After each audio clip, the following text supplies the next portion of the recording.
de não perder a oportunidade dada pelo Senhor de conduzir os pequeninos à casa de Deus. Quinta-feira à noite, meu irmão, onde está você? Venha participar do culto e traga a criança que está sob sua responsabilidade. No domingo pela manhã, na escola bíblica, temos classes para todas as faixas etárias infantis. E no domingo à noite, culto infantil, assim como temos a realização do culto infantil garantida no domingo pela manhã. As crianças sairão tranquilamente com os líderes do Ministério Infantil, enquanto relembro os irmãos daquilo que está no boletim, é a segunda parte de Efésios 6:10. O versículo começou assim: irmãos meus, fortalecei-vos no Senhor e na força do seu poder.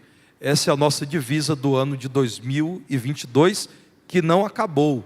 Nós temos à nossa frente, irmãos, 41 dias desse ano. É muita coisa, é muito tempo. Nós não devemos pensar que o ano já chegou ao fim. Temos ainda a oportunidade de refletir acerca desse valioso tema. Meus irmãos, o apóstolo Paulo escreveu essa carta para um grupo de crentes da cidade de Colossos, que provavelmente recebeu a influência de Epáfras. E Epáfras, líder da igreja em Colossos, recebeu a influência de Paulo. Paulo pregou o evangelho em Éfeso, e Éfeso ficava a mais ou menos 180 quilômetros distante de Colossos. Éfeso era a capital da província, Colossos era uma cidade que recebia grande influência da província, ou da capital da província. Entendemos pelos dados apresentados na palavra de Deus, que o forte trabalho evangélico em Éfeso influenciou a igreja na cidade de Colossos. Paulo, em Colossenses 1, verso 7, diz assim: segundo fostes instruídos por Epáfras, nosso amado conservo, e quanto a vós outros, fiel ministro de Cristo.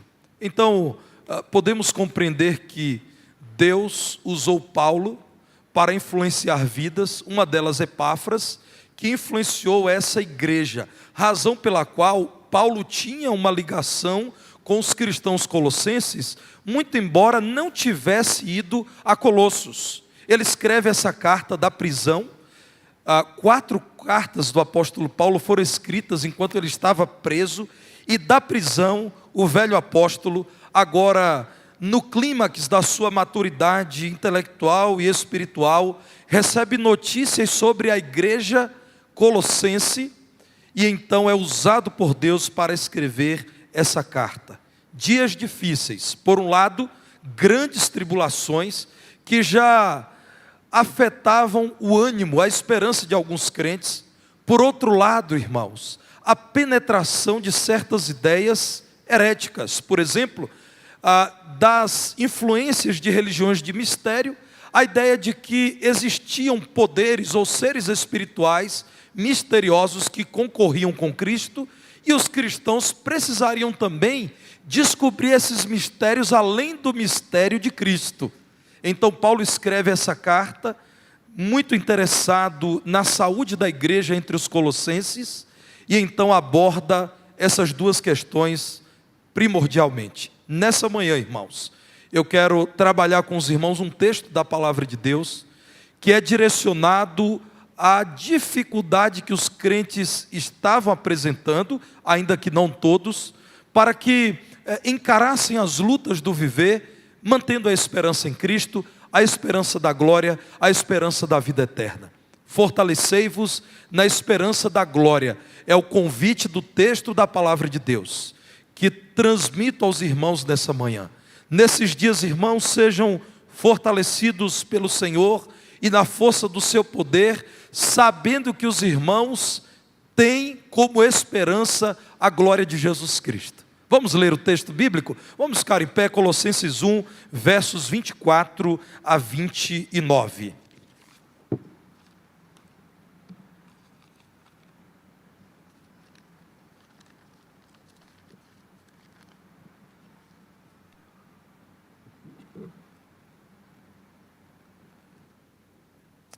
A bendita palavra do Senhor nos diz assim: agora me regozijo nos meus sofrimentos por vós, e preencho o que resta das aflições de Cristo na minha carne, a favor do seu corpo, que é a igreja, da qual me tornei ministro, de acordo com a dispensação da parte de Deus, que me foi confiada a vosso favor, para dar pleno cumprimento à palavra de Deus.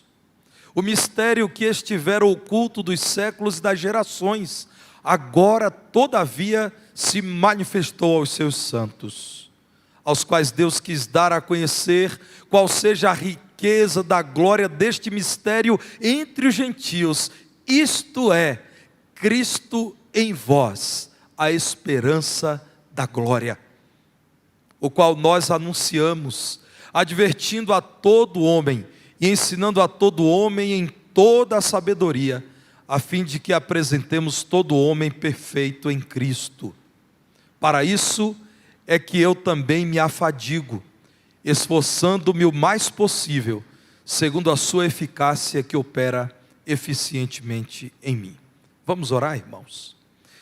Senhor, o teu povo está aqui reunido, o povo que conheceu o mistério de Deus revelado em Cristo, a saber, que Deus se fez carne na pessoa de Jesus, e aos que nele creem, se fez Espírito Santo que habita estes discípulos de Jesus.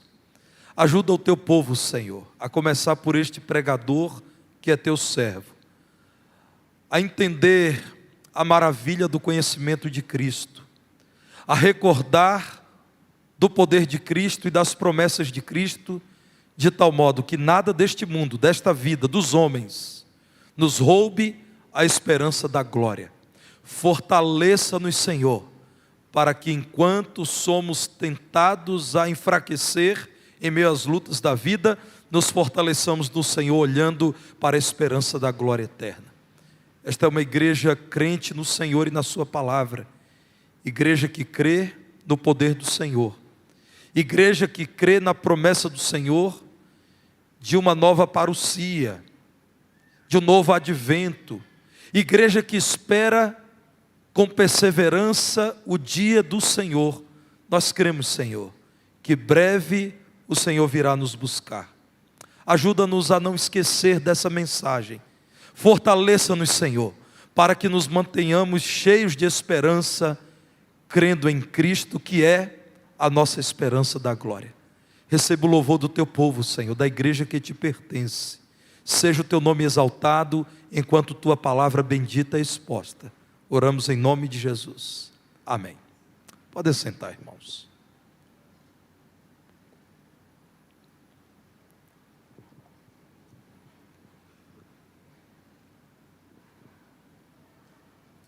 Irmãos, eu e vocês ainda precisaremos meditar muito naquilo que o apóstolo aos gentios, um judeu outrora ultraconservador e por conta dessa sua posição inimigo da igreja, agora se apresenta cheio de amor por não judeus, os gentios.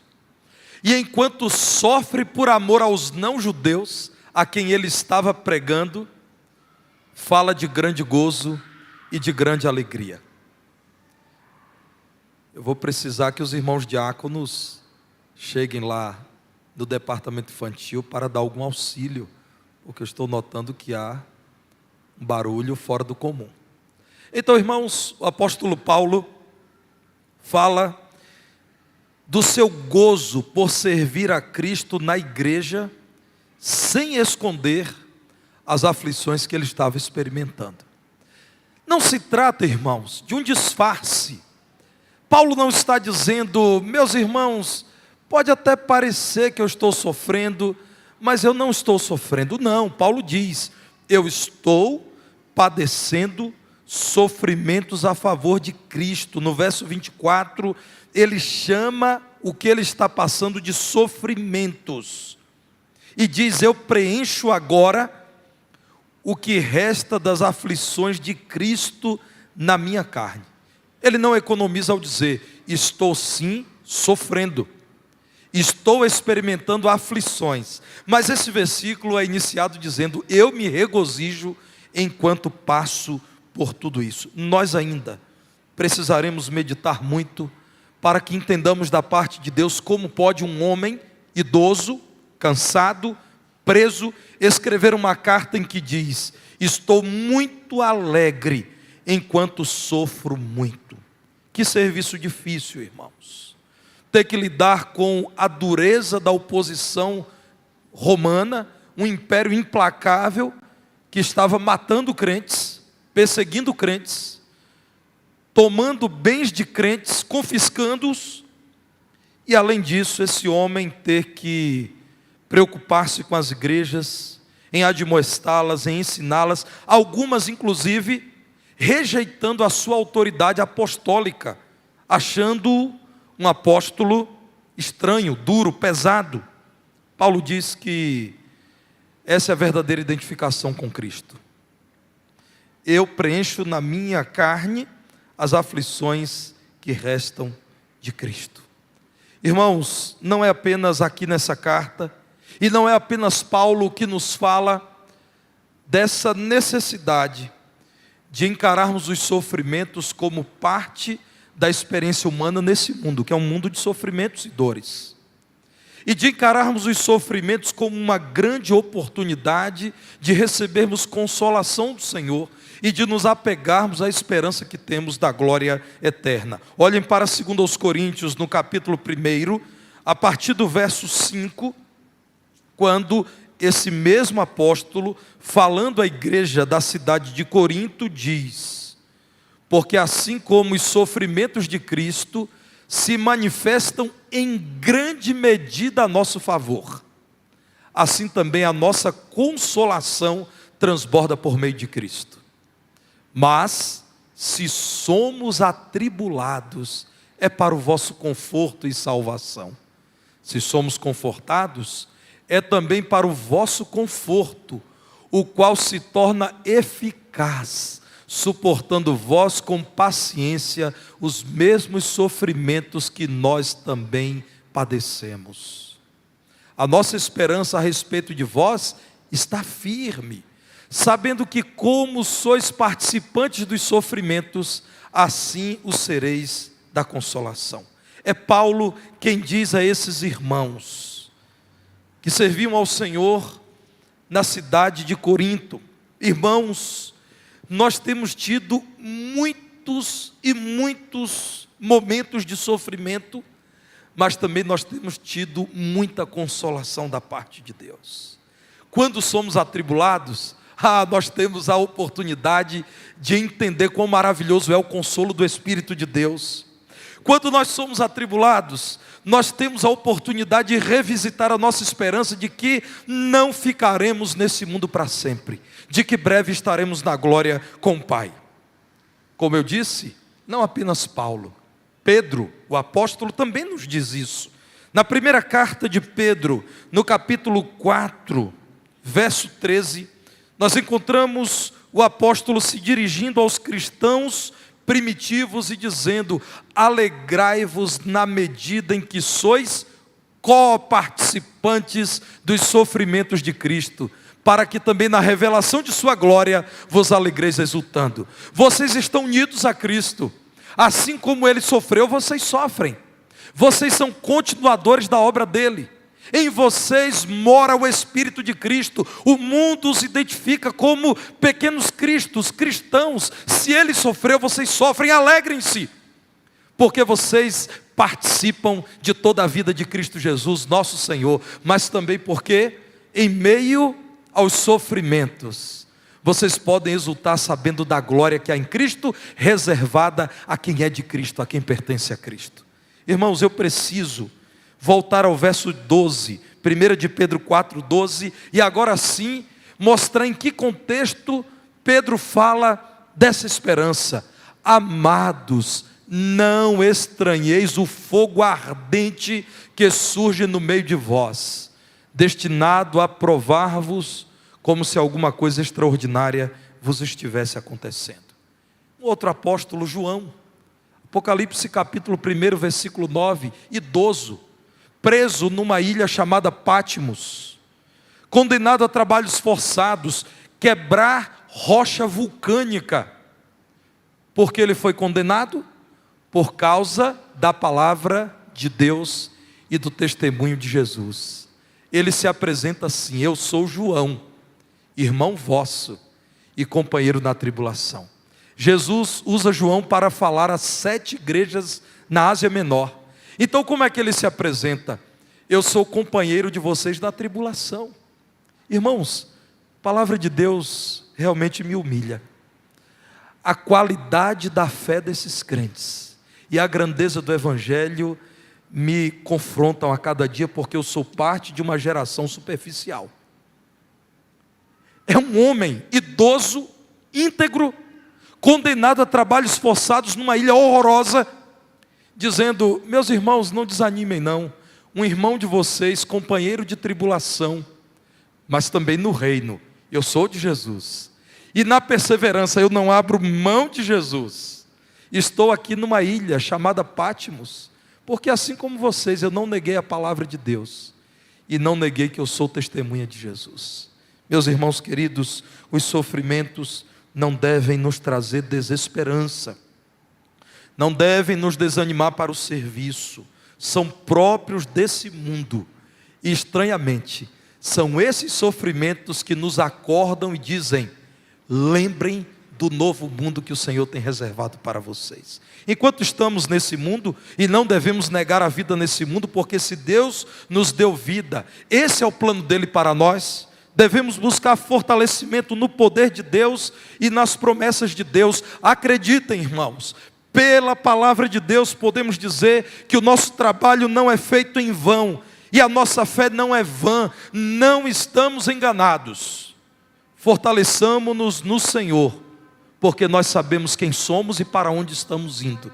Não vivenciamos a crise do homem sem Deus, que não sabe de onde veio, quem é ou para onde vai, que tem tenebroso medo da morte e que não consegue lidar com o assunto da vida pós-túmulo.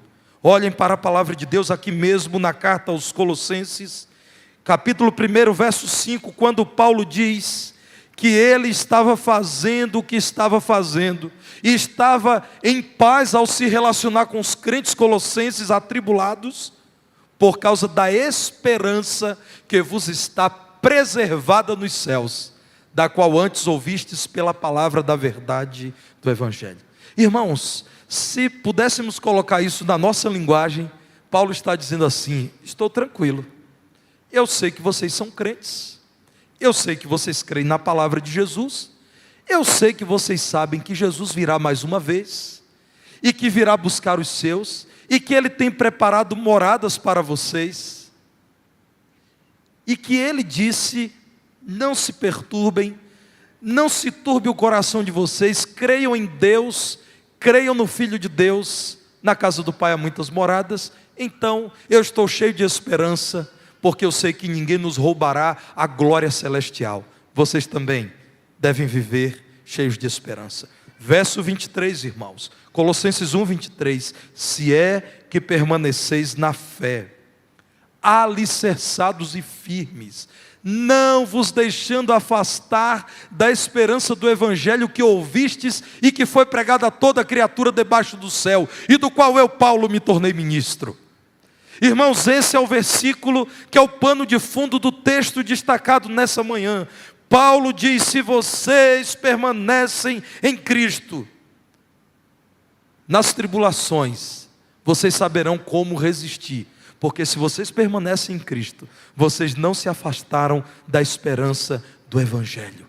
Vocês não esqueceram da vida que Cristo nos tem reservado nos céus.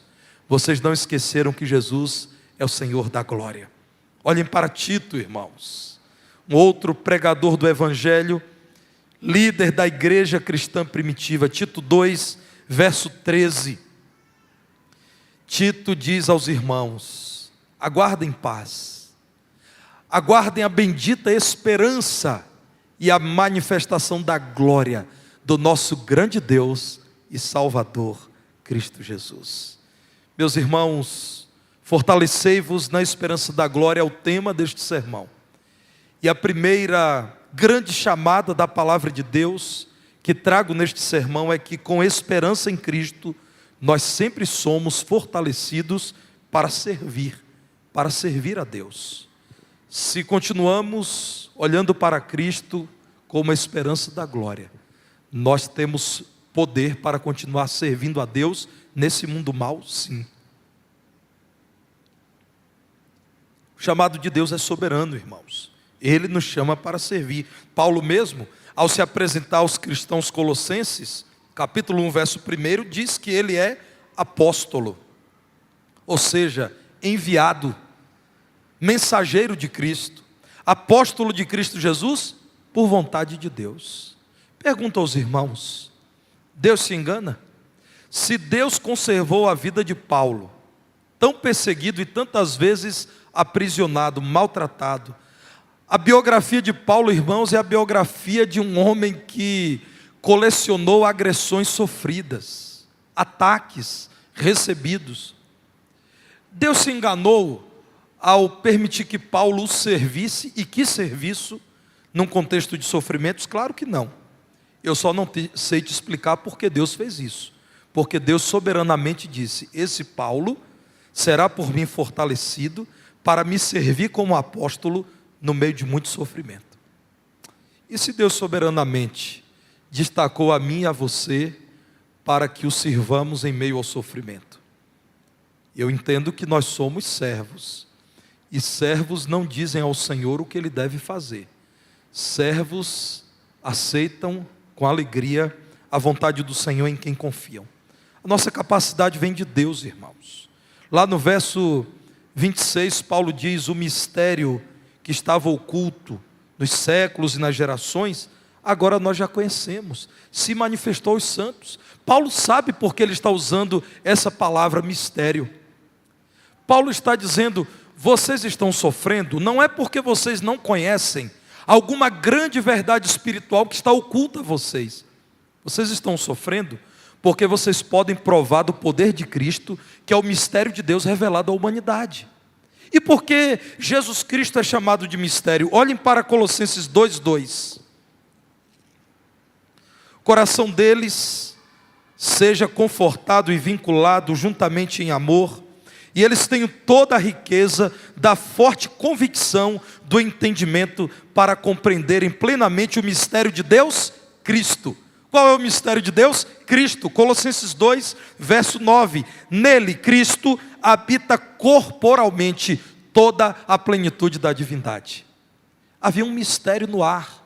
Como pode ser o Messias profetizado como aquele que nascerá entre os judeus, descendente de Davi, mas ao mesmo tempo atrair todos os povos a ele? Que mistério é esse? Que mistério é esse de um servo que sofrerá, mas será vitorioso, que será cheio de glória? Que mistério é esse de um Messias que será morto, mas ao mesmo tempo estabelecerá um reino eterno? Um mistério, irmãos, incompreendido, que em Cristo foi revelado aquele que morreu e ressuscitou, aquele que se permitiu ser o servo sofredor, mas é o Senhor acima de todas as coisas, aquele que se fez carne, mas é o Deus verdadeiro. Paulo então diz: meus irmãos, vocês podem servir, porque vocês agora têm esperança, e vocês já conhecem qual é o mistério de Deus. O mistério é Cristo. Cristo é o Salvador, e agora vocês são habitados por Ele. O mistério de que Deus dirigiria vocês é: esse Deus em espírito passa a habitar todo aquele que nele crê. Vocês não estão sozinhos, vocês podem servir até que Ele venha, em meio às tribulações e aos sofrimentos, porque o mistério de Deus que é Cristo já foi revelado a vocês, e Ele agora, conhecido por vocês, é quem dirige vocês, é quem consola vocês, é quem orienta vocês, e mais, é quem receberá vocês em glória. Continuem servindo, não desanimem, não falta conhecer qualquer outra mensagem espiritual. Vocês ainda não estão por conhecer o máximo da divindade, porque vocês já conheceram. Cristo Jesus é aquele que é toda a plenitude da divindade. E meu irmão querido, minha irmã, você precisa dar glória a Deus ao ler o capítulo 1 da carta aos Colossenses. É essa carta que diz: Jesus, Colossenses 1,15, é a imagem do Deus invisível. É essa carta que no verso 16 diz: é nesse Jesus, que é Deus, que foram criadas todas as coisas. E mais, tudo foi criado por meio dele e para Ele, para dar glória a Ele. Então quando o sol nasce, ele não nasce necessariamente para iluminar a sua bela pele. Ele nasce para dizer: existe um Deus grandioso, que colocou esse grandioso luminar no céu, para dizer que existe um Deus cheio de glória, para quem o homem deve olhar, em quem o homem deve confiar. Tudo é para Cristo, nada é para você, meu irmão. Para você é Cristo, de quem é tudo. Richard Baxter, nosso irmão, grande pregador do Evangelho, já falecido, escreveu o seguinte: num tempo de perseguição, o céu pagará qualquer prejuízo que possamos sofrer para ganhá-lo, mas nada pode pagar o prejuízo de perdê-lo. Irmãos, eu preciso repetir. Isso já se tornou uma tradição. Eu compartilho com os irmãos aquilo que eu leio, eu acabo repetindo.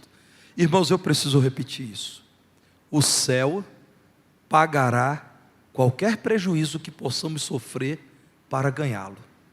Críticas, oposição, perseguição, tudo. O céu vai pagar tudo isso. Mas nada, não há nada que possa pagar o prejuízo de perder o céu.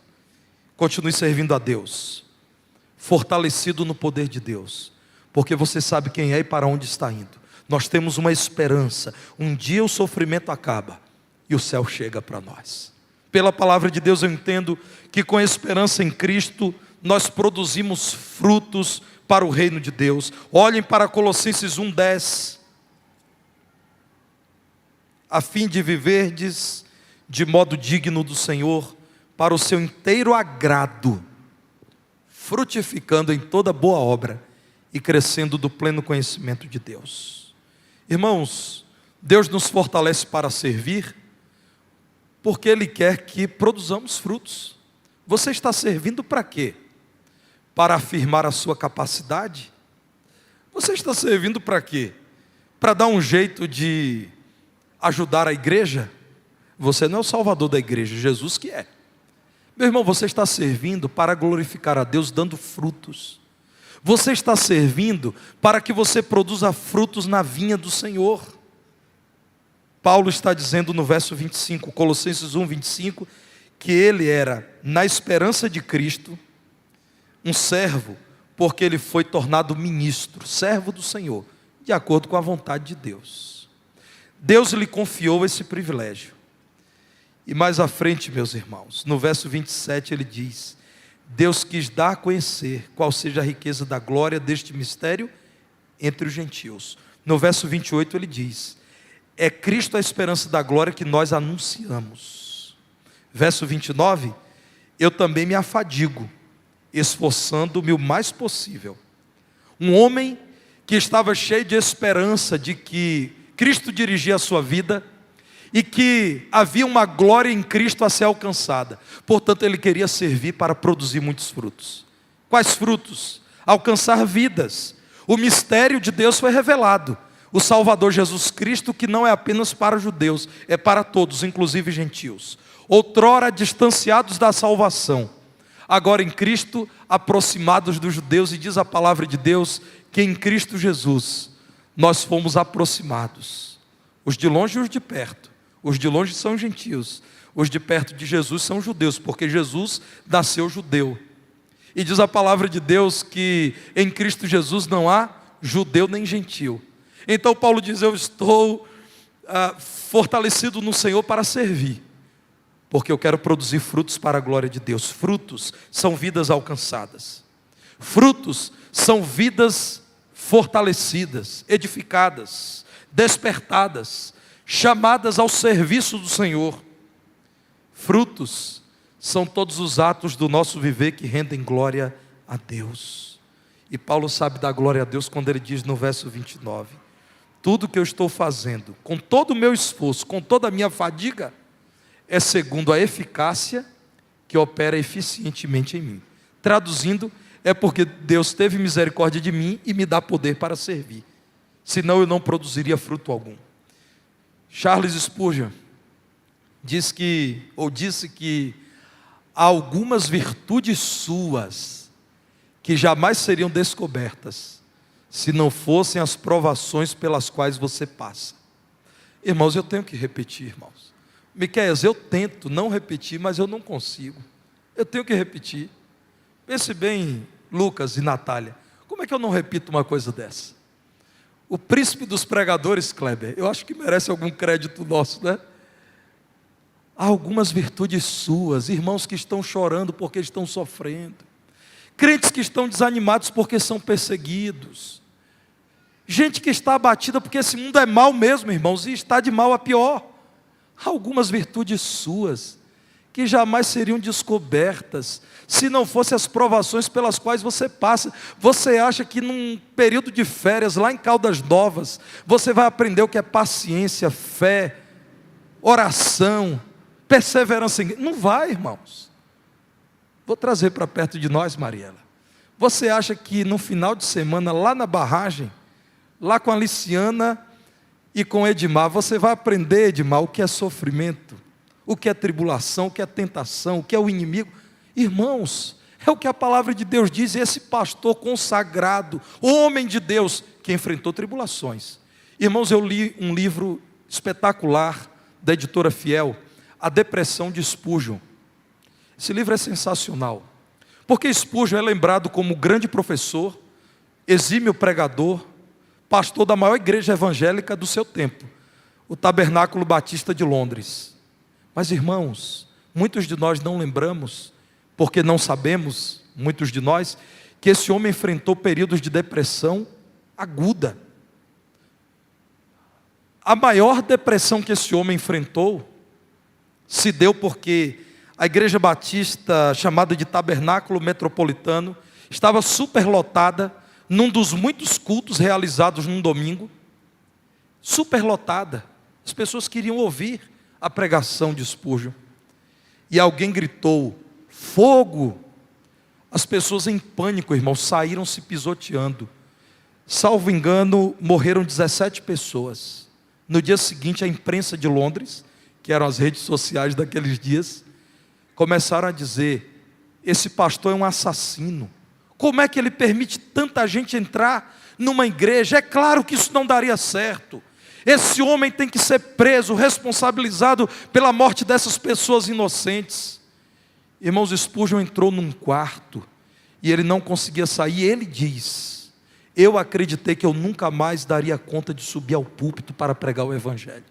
Tão abatido que esse homem ficou, tão arrebentado, processo de tristeza aguda.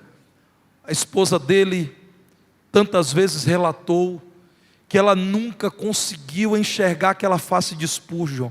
Ela não conhecia aquele homem abatido, lançado à dor, sem perspectiva alguma.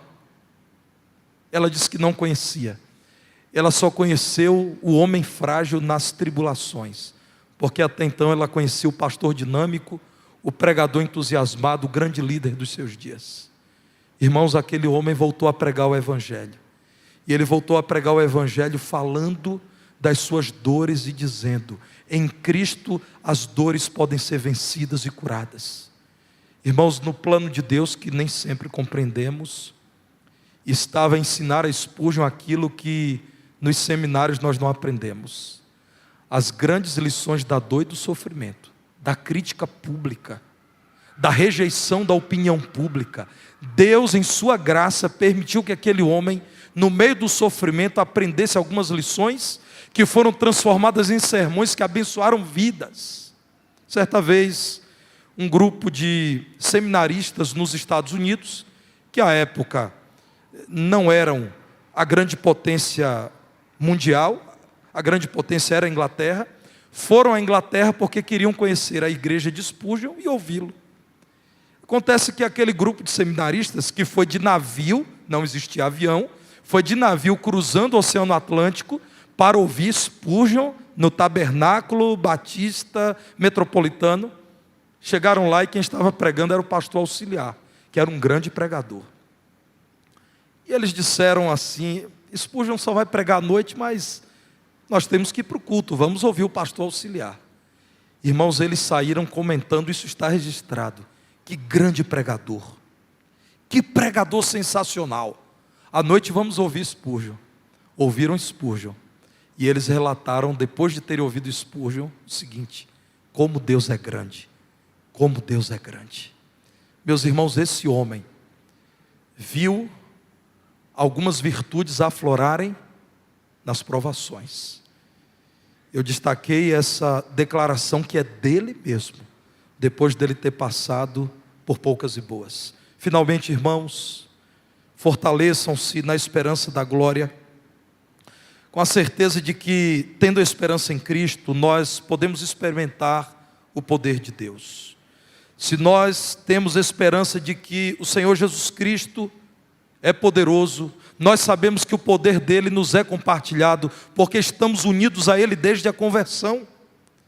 Meus irmãos, em Colossenses 2, verso 1, o texto posterior àquele que lemos inicialmente, Paulo diz: gostaria, pois, que soubesseis quão grande luta venho mantendo por vós, pelos laodicenses. A igreja de Laodiceia ficava muito próxima de Colossos, e por quantos não me viram face a face. Eu gostaria que vocês soubessem que eu só estou servindo a Deus porque Ele é poderoso, porque a luta tem sido grande. Vocês precisam saber que não tem sido fácil aquilo que eu tenho vivenciado. Vocês precisam saber que não são apenas vocês que sofrem. Tem sido grande a minha batalha, mas eu não perdi de vista que Cristo é poderoso e que a glória dele é o prêmio para o qual eu estou caminhando.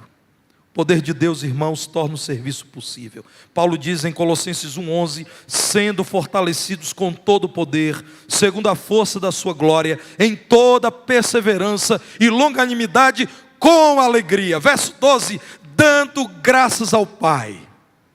Meus irmãos, não há como ler a palavra de Deus e concluir que nós somos alguma coisa. Irmãos, nós somos pequenos demais. Esse homem de Deus diz: Deus em seu poder nos fortalece. Ele nos dá uma força que vem da certeza de que há uma glória para nós. Nós temos o céu, nós estamos caminhando para a glória. Então nós vamos servir com toda perseverança. Paulo diz: eu não vou parar, enquanto Deus não me parar. Com longanimidade. E para mim o que é pior, com alegria. Irmãos, nós somos um povo tão murmurador, como os mais jovens dizem, é tanto mimimi. Esse homem, irmãos, está dizendo: olha, é perseverando com paciência e com alegria. Aí parece que não é suficiente. Para nos humilhar um pouco mais, Paulo ainda diz: dando graças a Deus, porque estamos sofrendo, mas é na presença de Cristo. Porque estamos sofrendo, mas a grande recompensa é que a glória, o céu, ninguém vai nos tirar. Irmãos, o poder de Deus torna o serviço possível. O poder de Deus nos conduz em vitória sobre o inimigo. E o grande inimigo, meu irmão, continua sendo Satanás, o grande opositor do nosso Senhor. Deus cuida de nós, irmãos. Deus cuida do nosso viver com perfeição. Com esperança, nós podemos servir e dar frutos, porque sabemos que o Senhor Jesus é poderoso para nos guiar. No ano de 162 depois de Cristo, no sul da França, na cidade de Lyon, 162 depois de Cristo, século II, nasceu uma menina chamada Blandina. Ela nasceu escrava.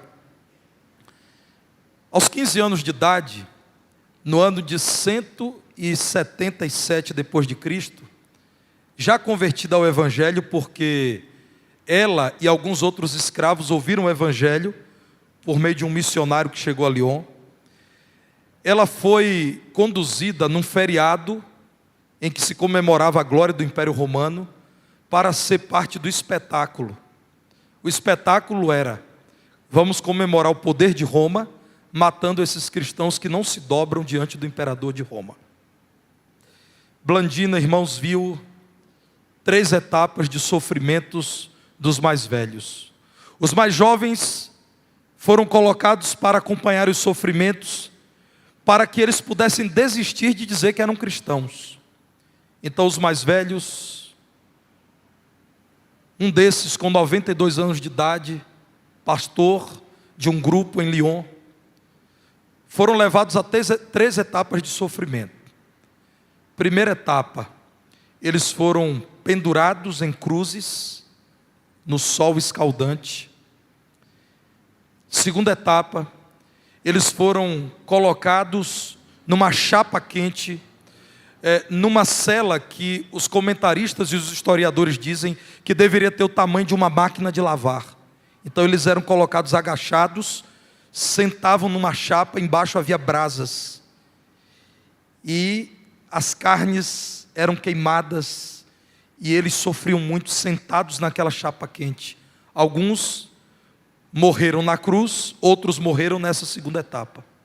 Mas alguns outros que não negaram a Cristo, além de terem sido lançados à cruz e à chapa quente, porque ainda estavam vivos, foram lançados na arena, e leões famintos foram soltos para que devorassem. Blandina sobreviveu a essas 3 etapas, e com ela um outro menino de 17 anos de idade. Então, para Blandina, que foi a última sobrevivente daquele dia de feriado de comemoração da glória de Roma, foi feita uma pergunta em público por uma autoridade. Blandina, depois disso tudo, lembre, irmãos, ela já estava desidratada, queimada, as pernas, tudo aquilo que é para o nosso assento, tudo estava queimado. Blandina não foi comida pelos leões, então perguntaram a ela: Blandina, você nega que você é cristã?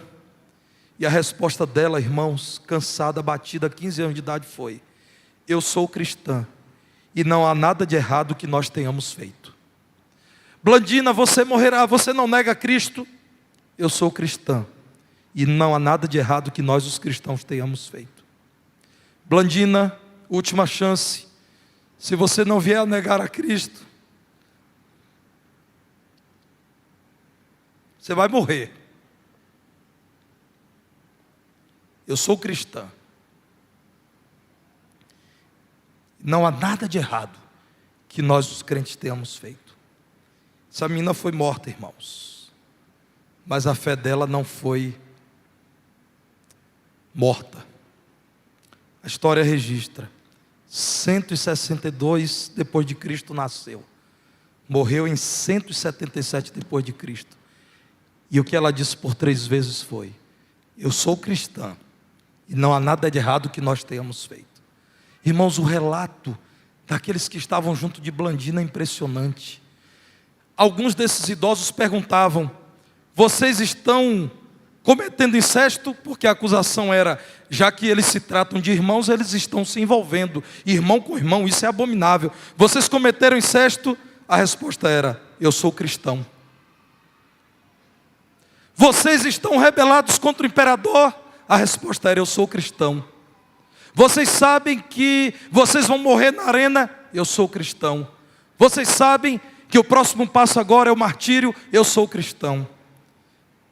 Deus nos permita, irmãos, que quando as lutas do viver tentarem nos enfraquecer, a esperança da glória nos fortaleça. Cristo em nós, a esperança da glória. É o que Paulo diz no verso 27. Cristo em vós, que sofrem, a esperança da glória. Cristo é a nossa esperança. Ele nos deu o seu exemplo. Ele nos dá o seu poder enquanto servimos, e nos dará as suas recompensas pelo nosso serviço. O Senhor Jesus Cristo é a esperança da glória. Fortaleçam-se, irmãos, no Senhor. Nós temos uma esperança e nós temos uma glória. Vamos orar? Quero convidar o irmão João Ribeiro para orar ao Senhor, apenas clamando ao Senhor, que fortaleça o seu povo, que dê ao seu povo a esperança da glória dia após dia. Vamos ficar em pé, irmãos. Vamos orar com o diácono João Ribeiro. Glorioso e poderoso Deus, nosso Pai eterno,